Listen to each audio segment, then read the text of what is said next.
Bueno, y ahora vamos con la electrónica de este monstruito.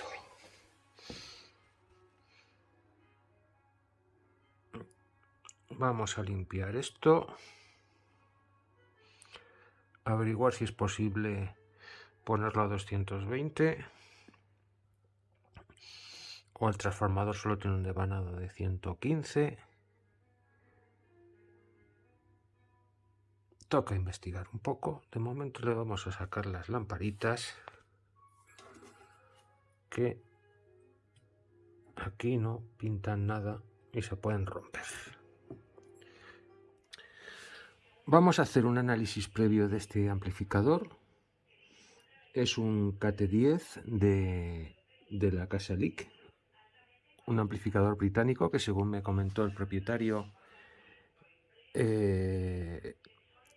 no, más bien la propietaria, que lo trajo el padre de la propietaria, de importación. En su mayor parte es original.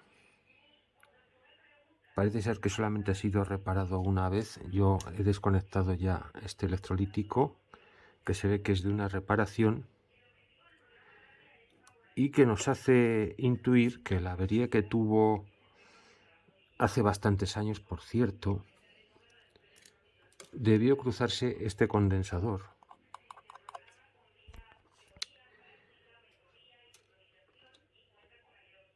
Recalentó la resistencia del filtro Pi y debió destruir la rectificadora.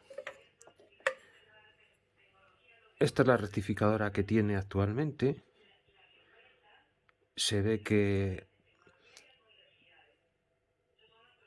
alcanza unas temperaturas bastante elevadas, a juzgar por el sello de aduanas que aparece aquí quemado. Y también nos da una pista importante, porque este sello es un sello de aduanas español. Es decir, esta válvula no vino originalmente en este aparato, lo cual me hace sospechar que la rectificadora original fue destruida en una avería anterior por culpa de este condensador y que originó esta reparación, que, si bien no es muy estética, tampoco está mal realizada del todo, porque están sujetos firmemente los condensadores. Es decir, es antiestético, pero está razonablemente bien. Son dos condensadores en serie, lógicamente, porque la tensión anódica es muy elevada, y aunque son condensadores para 500 voltios de tensión de trabajo, vendrían muy justos, y de esta manera se aseguraba un margen de seguridad.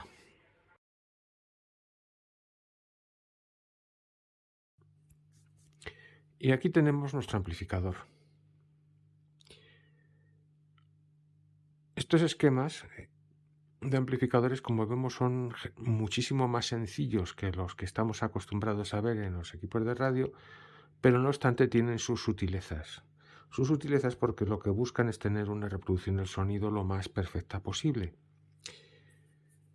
En primer lugar, vemos aquí nuestro conector que nos lleva al preamplificador, del cual viene la señal preamplificada del plato del tocadiscos o del dispositivo que tengamos conectado a él, y además se proporciona la tensión de +B y de 6,3 voltios para alimentar el preamplificador. Vemos cómo entra la reja de un preamplificador, un paso adicional al preamplificador, pero ya vemos que tiene ya sutilezas que reconozco que no acabo de comprender muy bien, como son esta red RC y esta red RC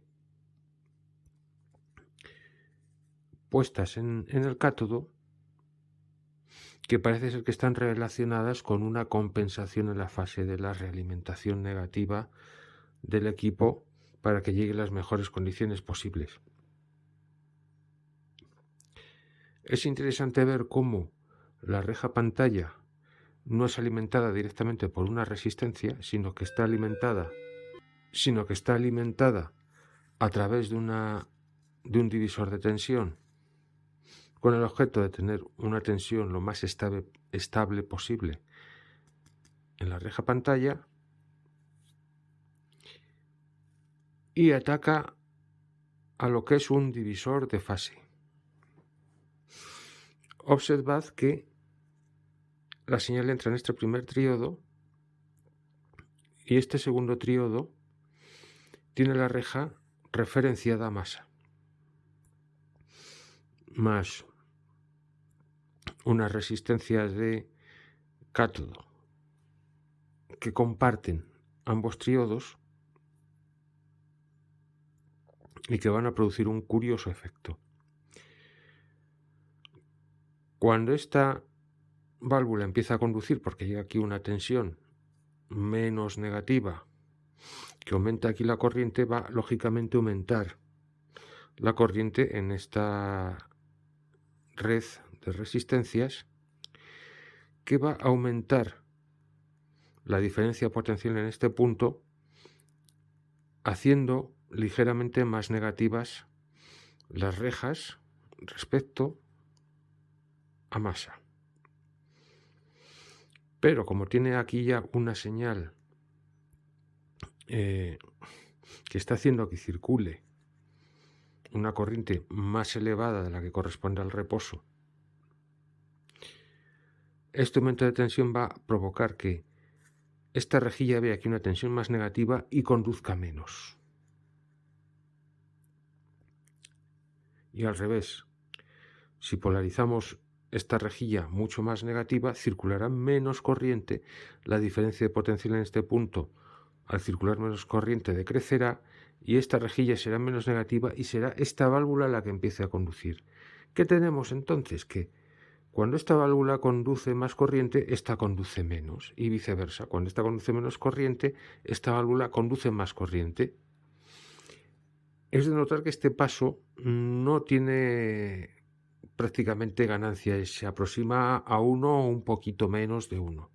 Su única finalidad es proporcionar dos señales invertidas en fase una de la otra, que es lo que se logra con este circuito. Entonces tenemos por aquí una fase y otra. Es decir, si tuviéramos aquí una señal de salida aquí justamente la tendríamos en contrafase. Con lo cual ya alimentamos la etapa de potencia, que como vemos es una etapa push-pull bastante interesante. Estas etapas push-pull suelen ser, están configuradas las válvulas para trabajar normalmente en clase AB. Podrían trabajar directamente en clase B, es decir, si trabajasen en clase B, una amplificaría los ciclos positivos y la otra los negativos, pero esto no nos interesa. No nos interesa porque al pasar por cero se nos produciría lo que se conoce como distorsión de cruce en los ceros, que nos daría unas señales así de feas. ¿Cómo evitamos este efecto? Pues utilizamos la configuración clase AB. Por cierto, se me olvidaba comentar que para conseguir esta configuración lo que se hace es polarizar muy negativamente la rejilla de mando para llevar prácticamente al corte la válvula, lo cual da mucha eficiencia a la válvula, pero a costa de que solamente pueden trabajar en un semiciclo de cada periodo de la señal que llega. Pues decíamos que trabajábamos en clase AB, es decir, que no vamos a llevar la válvula al corte, sino que vamos a permitir que conduzca un poco para evitar este efecto y conseguir ya una onda más o menos decente. La primera válvula trabajará estos ciclos, la segunda válvula trabajará estos otros, pero no tendremos este feo efecto a costa de que haya circulando siempre un poco de corriente dentro de las válvulas que si bien es un efecto indeseado, más bien va a ser poco. Otro detalle muy interesante de este amplificador, y sobre todo los amplificadores de alta fidelidad a válvulas, es esta conexión de la reja pantalla al transformador de salida. Esto se conoce como una configuración de tipo ultralineal. Históricamente,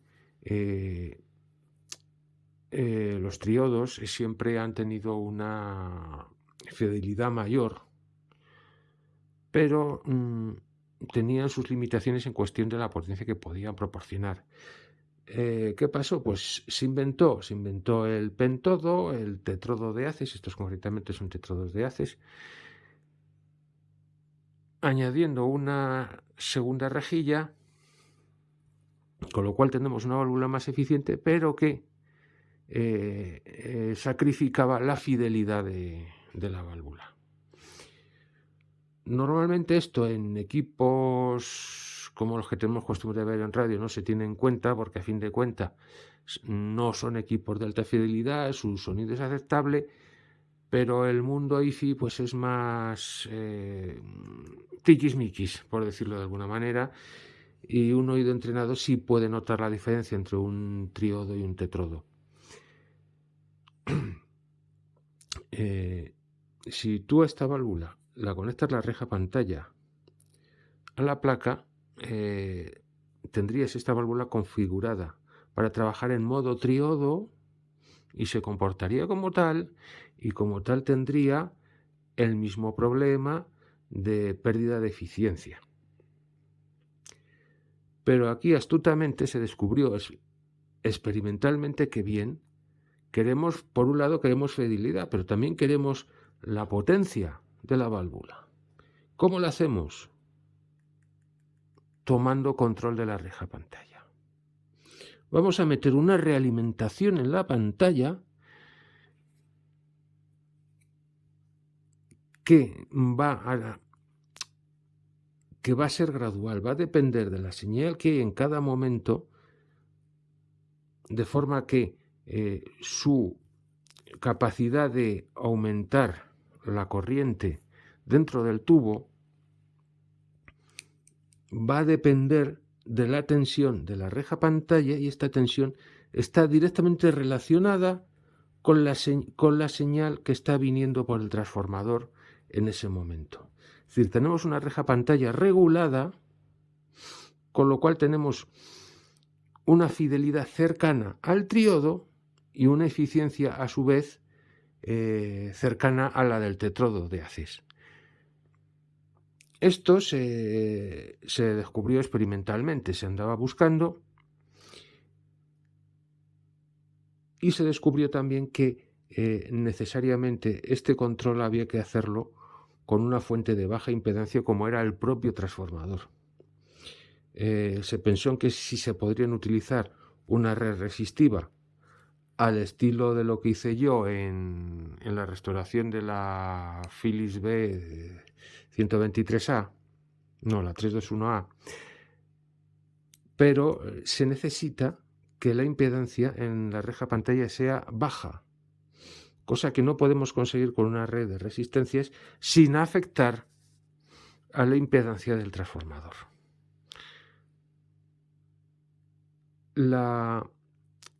El porcentaje de realimentación que proporciona el transformador de salida se determinó experimentalmente,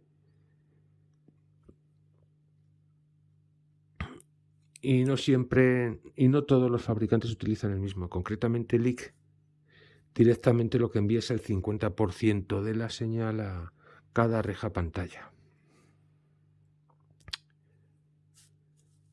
Una vez visto esto, pues ya aquí tenemos nuestra etapa de salida. Tiene varias salidas, tiene una salida para 8 ohmios, otra para 16 ohmios, según el altavoz que tengamos disponible en cada momento, y esto de aquí es la línea de realimentación negativa, que como veremos era una de las averías que tenía este amplificador y que me trajo serios dolores de cabeza por enganches y problemas de inestabilidad. Alguien había cortado esta línea, se conoce que le parecía que el amplificador sonaba poco porque claro, con la realimentación negativa, el efecto secundario que tiene es que la ganancia del amplificador desciende mucho. Yo lo achaco a que el preamplificador tenía un problema, ya lo veremos en siguientes capítulos qué problema tenía, y dijeron, suena poco, pues pegó el tajo aquí y ya suena más fuerte, estupendo, salvo que de vez en cuando pues entraba en oscilación, el cono del altavoz podía salir volando, etcétera, etcétera, todo ese tipo de cosas que pasan. Vamos a la fuente de alimentación. La fuente de alimentación es una fuente bastante común, con su devanado para alimentar los filamentos de las válvulas, su doble devanado para alta tensión, su rectificadora, su devanado independiente para la rectificadora, un primer filtro pi, como todo el mundo conocemos, pero oh sorpresa, aquí hay un segundo filtro pi. Este filtro pi va por un lado a alimentar esta etapa previa y también para alimentar lo que es el preamplificador. También tenemos, para desgracia mía, que este transformador tenía dos tomas que permitían conectarlo a 230, 240 voltios y también a 110, 125 voltios. Pero por desgracia Lick fabricaba equipos para dos mercados, por un lado para el mercado europeo y por el otro para el mercado norteamericano. Para el mercado europeo, como había países que tenían 220 y que tenían 110 voltios, pues había un conmutador en el transformador que permitía cambiarlo de tensión. Por desgracia me tocó la versión hecha para el mercado norteamericano, que es idéntica, pero que tiene un único devanado de 110 voltios y que obligó a añadir un transformador externo para poder alimentar el tocadiscos. Bajando aquí abajo, pues vemos aquí un conector que es la salida de corriente para el plato del tocadiscos. Y no queda nada más relevante. Sí, relevante hay que Lick fabricaba dos tipos de paso final. En nuestro caso, el que tenemos es este, con una sola resistencia y condensador de cátodo compartido, mientras que aquí aparecen diferenciados. Algo que me extrañó mucho es por qué demonios este condensador, que es electrolítico, utilizaron un condensador de tipo no polarizado, cuando en realidad, por más que pienso aquí, no veo cómo se puede producir una inversión de tensión que justifique la utilización de un condensador no polarizado. Pero bueno, esto digamos que el mundo IFI es un mundo un poco distinto y muchas veces pues se ven cosas, digamos, que se llevan a la exageración. Por ejemplo, cuando veáis el equipo por dentro, veréis que todas las resistencias, a pesar de ser de medio vatio, no sé, como estas que son grandes, 100K, 470K, son resistencias muy, muy grandes, que por lo tanto disipan muy poca potencia, pues han puesto resistencias pues de 2 vatios o más. Tiene su justificación. Tiene su justificación porque lo que se pretende es que la resistencia no aumente en ningún caso de temperatura. Cuando una resistencia aumenta su temperatura, aumenta el ruido eléctrico que genera. Es una ley física. Cuando se calienta, al pasar corriente, se calienta la resistencia y se genera agitación térmica que al estar en un circuito eléctrico se traduce necesariamente en ruido eléctrico. al poner estas resistencias sobredimensionadas, garantizan un bajo nivel de ruido. Y hasta aquí la explicación del amplificador, que como vemos son unos equipos muy sencillitos, pero llenos de sutilezas, cuando entramos en el mundo de la alta fidelidad.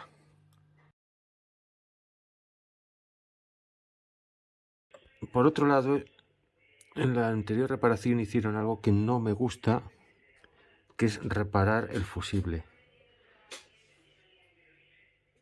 Ves aquí que el fusible original se debió fundir y soldaron un hilo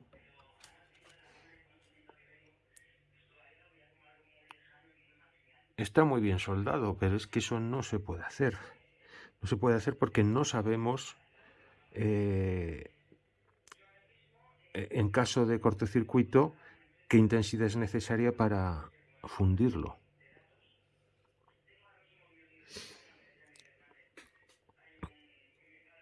Por otro lado, me intrigaba mucho este condensador no polarizado que va a los cátodos del paso final. En este caso parece ser que se fabricaron dos versiones de paso final. Esta es la que aparece en el esquema y aquí la versión alternativa, pues estamos ante la versión alternativa. No me cuadra muy bien qué razón hay para poner ahí un condensador no polarizado, porque al ir al cátodo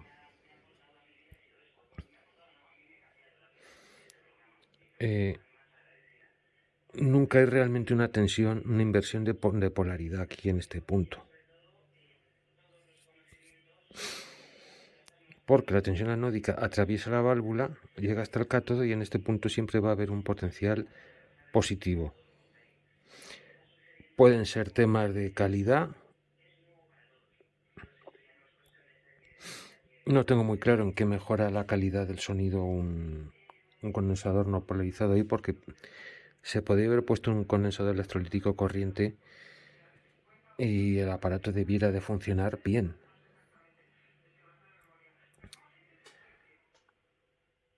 Por otro lado, tenemos que comprobar cómo están todos estos condensadores, porque el que haya habido aquí una avería me hace sospechar de estos condensadores electrolíticos, que hay que identificar cómo van conectados. Los condensadores estos, a pesar de su antigüedad, muy mal no están. Han envejecido,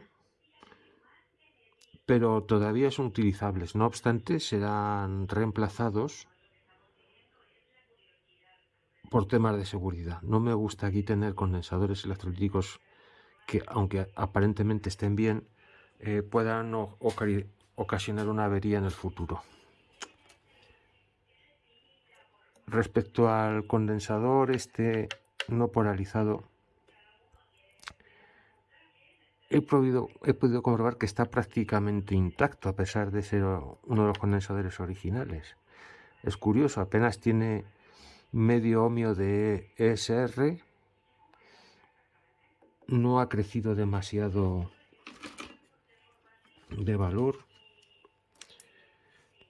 y como no tengo condensadores no polarizados y teniendo en cuenta que en caso de fallo tampoco va a ser una catástrofe porque trabajo a una tensión muy baja, lo voy a dejar.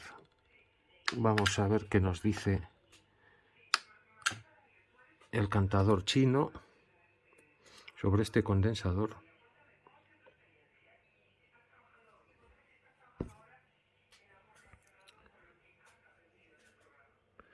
Bueno, ahora me da más ser unos 2 ohmios, pérdida del 3% y a subida a 61 microfaradios. Es decir, tiene 11 microfaradios más de lo que debiera.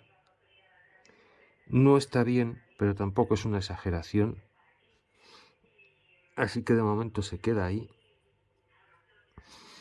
Ves que su tensión de trabajo son 12 voltios. que tampoco va a ir organizarnos un problema muy grave. Por otro lado, hay un curioso fallo de construcción. A ver si consigo que esto enfoque.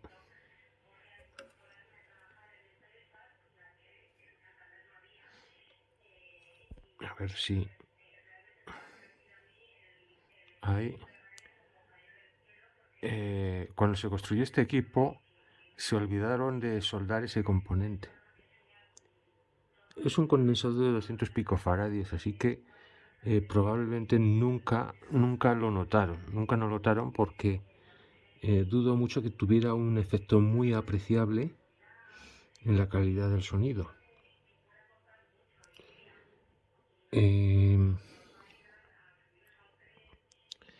Por otro lado, es de admirar la limpieza de construcción de este equipo.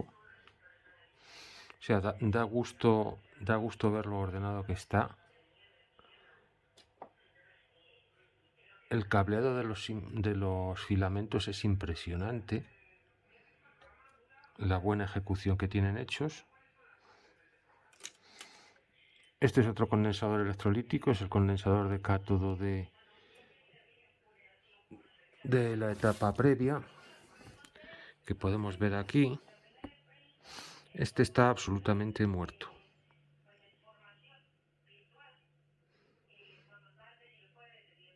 Absolutamente muerto. Así que no hay más remedio que cambiarlo. Luego aquí hay varios condensadores de 0,1 microfaradios con una tolerancia del 20%. Debían ser condensadores de muy alta calidad, pero la tolerancia es impresionante. Del 20%.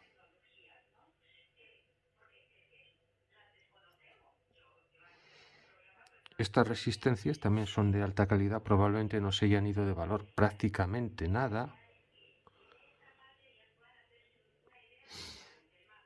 No obstante, las comprobaremos. También he podido averiguar que se fabricaron dos tipos de este amplificador, uno para el mercado europeo y otro para el mercado norteamericano. Por desgracia, este es del segundo tipo, del que era para el mercado norteamericano. Aquí hay una suciedad aquí que limpiar. Era para el mercado norteamericano porque tiene el primario de 117 voltios. Y digo que desgraciadamente porque la versión europea podía configurarse para trabajar a 230, 200, hasta 250 voltios, que no es el caso, lo que nos va a obligar a poner un transformador externo para poder alimentar este equipo. Así que manos a la obra. Observad ese condensador, nunca fue soldado.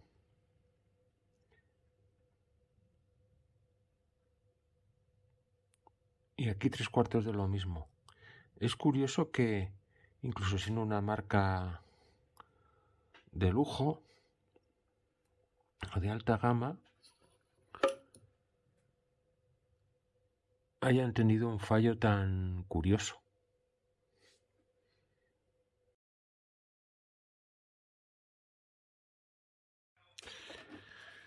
Este es el bloque de condensadores de filtro.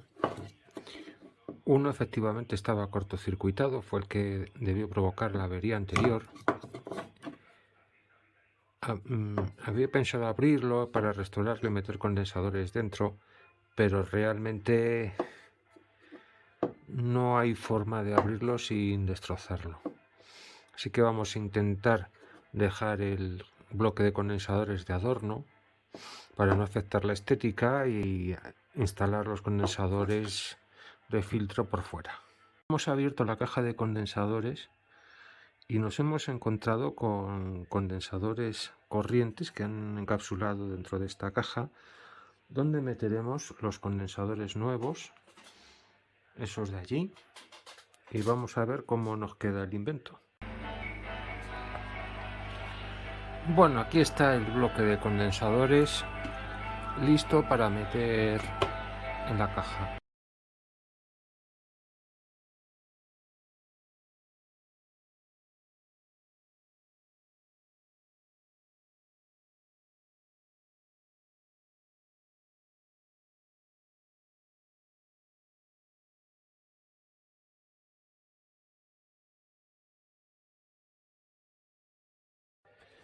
Vamos a ver cómo están las válvulas del paso final y si están realmente macheadas. Hemos configurado el probador. Vamos a ver si hay fugas en el cátodo. El cátodo está perfecto. Alcanza 9,1 miliamperios. En la prueba 1, 9,1. En la prueba 2, 2 miliamperios. Y en la prueba 3, 1,9. 1,9 miliamperios.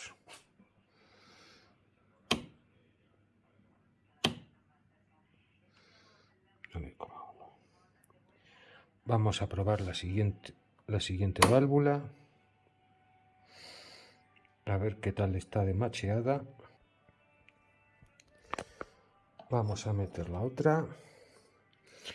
KT61.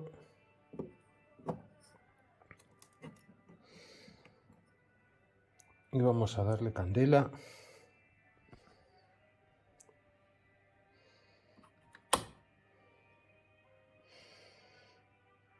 Se enciende el filamento.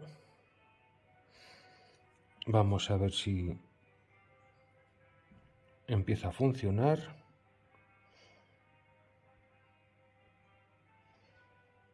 Tarda un poquito.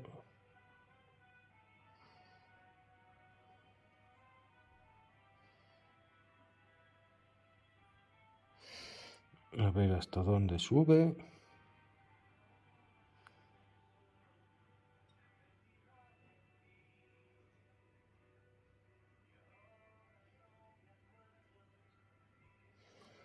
Vamos a probar el cátodo.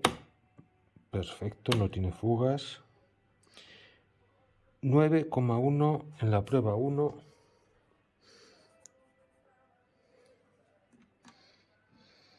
Prueba 2. 2,5. Y en la prueba 3. No, mira, baja un... No, anda por ahí. Bueno, baja un poquito. Y en la prueba 3, 1,9.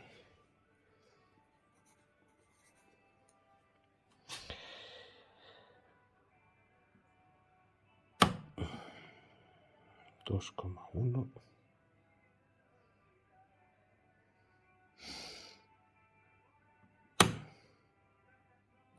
9,2. Bueno, podemos considerar que están macheadas. Así que apagamos.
Bueno, pues está vivo.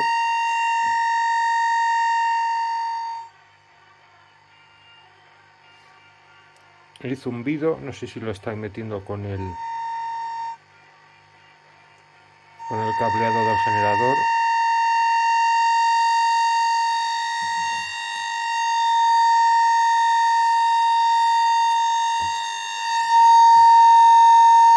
Voltios.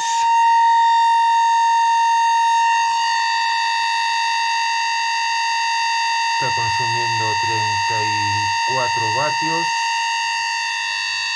88 voltios, no está alimentado del todo.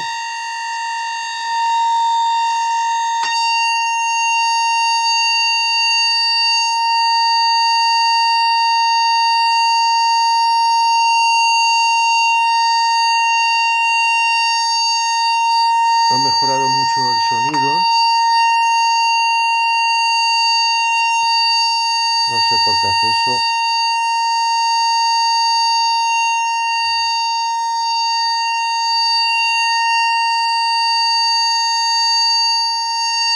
Vamos a bajar la modulación.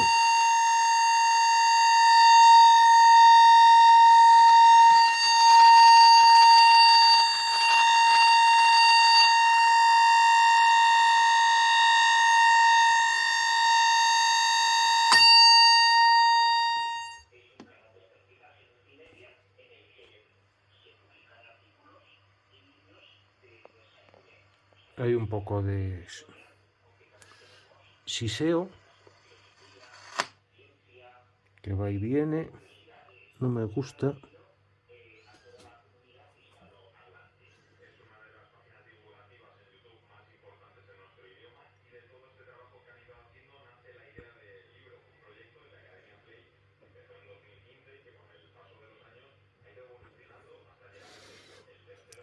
Vamos a desconectar el cable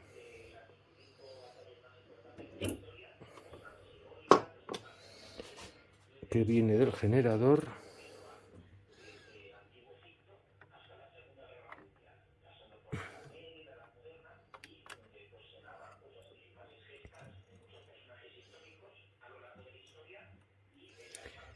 Y vamos a volver a dar corriente.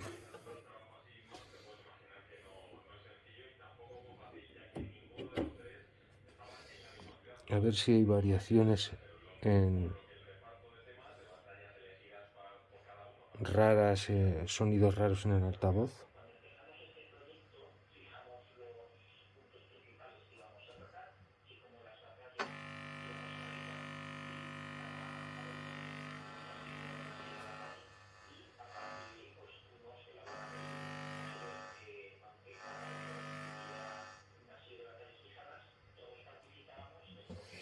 No sé, es un comportamiento que no me gusta. Va y viene el hum.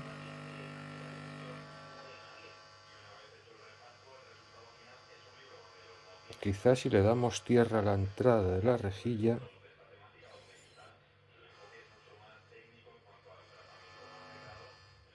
Es que va y viene. Vamos a apagar.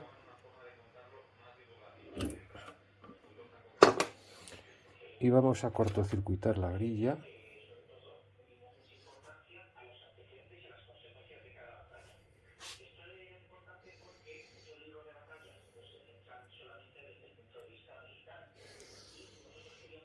Cortocircuitar la rejilla.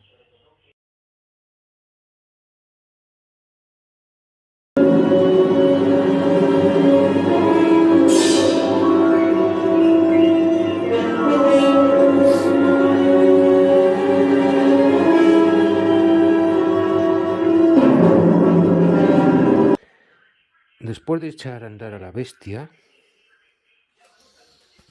en las pruebas me ha destrozado mi altavoz de pruebas. Eso por tonta, porque esas cosas no se hacen así. Le toca el turno al preamplificador. Es un preamplificador remoto que va conectado con este cable, pero esto lo veremos en el próximo episodio. Espero que os haya gustado y nos vemos con la restauración del preamplificador de este equipo en un próximo episodio. Hasta la vista, chao.